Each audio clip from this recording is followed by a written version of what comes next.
Hello friends, welcome to my channel teaching by Ansari. कैसे हैं आप लोग? आई होप आप लोग अच्छे होंगे और अच्छे होना भी चाहिए। तो देखिए, आज जो है लाभ प्रतिशत का जो है क्रय विक्रय मूल्य का उसका एक सवाल हम लेके आए हैं, जो मुझे लगा कि बहुत इम्पोर्टेंट सा सवाल है और मोस्टली एग्ज़ाम्स में पूछा भी जाता है, गया भी है। तो मुझे लगा कि चलो आपको ये सवाल का वीडियो में बना के आप लोग को तक पहुँचाऊँ। तो देखिए, यहाँ पे लिखा है कि यदि विक्रय मूल्य 2 गुना हो जाता है, यदि विक्रय मूल्य किसको कहते हैं? जिस जो मतलब बेचा जाता है, जिस मूल्य पे 2 गुना हो जाता है तो लाभ 3 गुना हो जाता है, तब लाभ प्रतिशत क्या होगा? तो सवाल थोड़ा सा कॉम्प्लिकेटेड सा है, लेकिन इसको आप सबसे पहले सवाल को समझिए, उसको मतलब अरेंज करिए जिस तरह से सवाल दिया गया है, फिर उसको सॉल्व करिए। तो देखिए, यदि विक्रय मूल्य 2 गुना हो जाता है, तो अगर हम मान लें, पहले हम क्रय विक्रय सब मूल्य को मान लेते हैं कि कौन सा क्या होगा।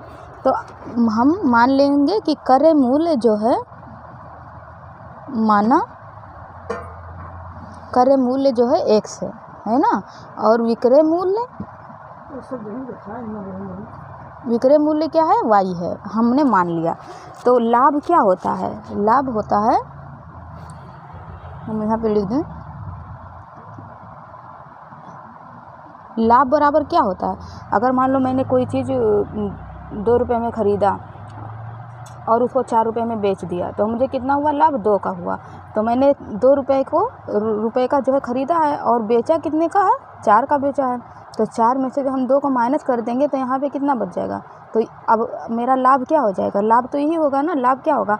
4 का मैंने ख़रीदा, 2 का बेचा, है ना, तो मुझे कितना लाभ हुआ? 2 का लाभ हुआ। तो ये लाभ कुल मिला के ये लाभ निकल के आ गया।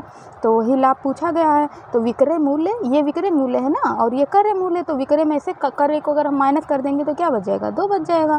तो बस यही है। तो लाभ बराबर क्या होता है? विक्रय मूल्य माइनस क्रय मूल्य। तो विक्रय मूल्य को मैंने क्या माना है? y माना है, और माइनस किसको करेंगे? क्रय मूल्य को करेंगे, यानी कि x को करेंगे, है ना। तो कुल मिला के यही है कि लाभ बराबर क्या होता है? विक्रय मूल्य माइनस क्रय मूल्य। लाभ बराबर विक्रय मूल्य माइनस क्रय मूल्य। तो बस अब चलिए इसको हम सॉल्व कर लेते हैं। अब इसने क्या कहा है कि यदि विक्रय मूल्य 2 गुना हो जाता है, तो विक्रय मूल्य इसमें क्या है? y है, तो हम इसको 2y लिख देंगे, है ना। 2 गुना हो जाता है तो लाभ 3 गुना हो जाता है। अब इसने कहा है कि लाभ 3 गुना हो जाता है, तो लाभ क्या है? लाभ तो y माइनस x है, तो हम यहाँ पे सबसे पहले लाभ को लिख देंगे y माइनस x। और इसने क्या क्या कहा है कि अगर विक्रय मूल्य 2 गुना होगा तो लाभ कितना हो जाएगा? 3 गुना। तो हम इसको जो है 3 से मल्टीप्लाई कर देंगे, है ना। और फिर यहाँ पे क्रय मूल्य है तो हम उसको क्रय मूल्य एज इट इज लिखा रहने देंगे, क्योंकि इसने तो हमें क्रय मूल्य के बारे में कुछ बताया ही नहीं है। तो बस अब ये हमारा बन गया अच्छा खासा सा फॉर्मूला। अब हम इसी को सॉल्व करेंगे और जो है हमारा आंसर बहुत ईजिली आ जाएगा। तो हम चलिए यहाँ पे सॉल्व कर लें क्या? चलिए यहीं पे कर लेते हैं। तो हम इसको 3 से मल्टीप्लाई कर देंगे तो 3y हो जाएगा, और माइनस है तो माइनस रहने देंगे, फिर 3 से इसको मल्टीप्लाई करेंगे तो 3x हो जाएगा, इज इक्वल टू, यहाँ पे 2y है तो हम 2y रहने देंगे और माइनस का x कर देंगे। चलिए हम यहाँ पे जो है सॉल्व कर लेते हैं। अब सबसे पहले हम इसको यहीं पे उतार लें। 3y minus 3x is equal to 2y minus का x। अब देखिए यहाँ पे 3, अब हम y को एक तरफ कर लेंगे, x को एक तरफ कर लेते हैं।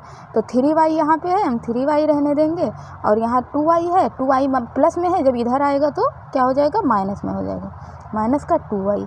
और यहाँ पे जो है माइनस का 3x है, जब इधर जाएगा तो प्लस का 3x हो जाएगा, और यहाँ पे ऑलरेडी माइनस का x दिया गया है तो हम उसको एज इट इज लिख देंगे।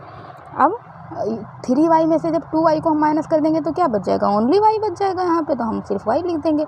और यहाँ पे 3x में से जब एक x निकल जाएगा तो क्या बच जाएगा? 2x बच जाएगा, हम इसको 2x लिख देंगे। तो ये y आपको तो अंडरस्टूड है कि y क्या है? y तो विक्रय मूल्य है, तो y विक्रय मूल्य है, हम यहाँ पे y लिखा रहने देंगे, और ये x जब इधर आएगा तो किस में चला जाएगा? मल्टीप्लाई में चला जाएगा, तो हम बटे में x कर देंगे, और यहाँ पे 2 लिखा है। और जब y की वैल्यू 2 दी गई है, हर अंक के नीचे 1 छुपा होता है, तो हम यहाँ मान लेते हैं 1 छुपा है।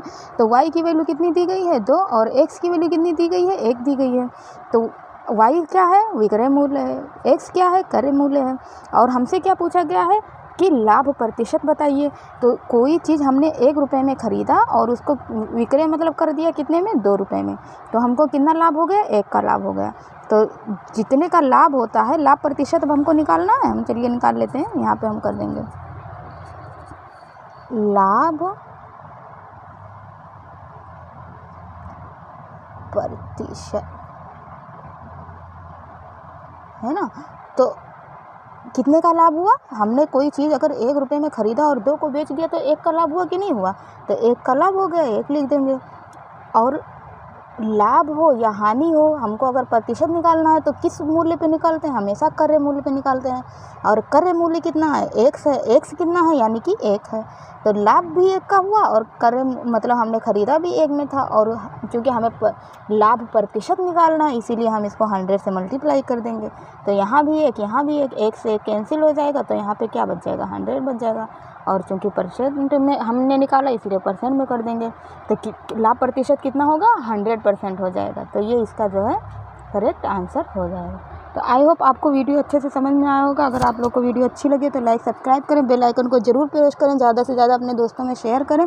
ये बहुत ज़्यादा इम्पोर्टेंट सवाल है और मुझे लगता है कि इसको जानना चाहिए। थोड़ा सा कॉम्प्लिकेटेड था, घुमाऊ था, सवाल समझने में प्रॉब्लम मुश्किल हो सकता है अगर जिसने फर्स्ट टाइम देखा होगा, लेकिन मैंने कोशिश किया है कि मैं हर तरह से आपको अच्छे से समझाने की कोशिश की हूँ। तो अगर आप लोगों को थोड़ा भी हेल्पफुल लगे तो आप लोग इसको ज़्यादा से ज़्यादा शेयर करिए। Thank you for watching.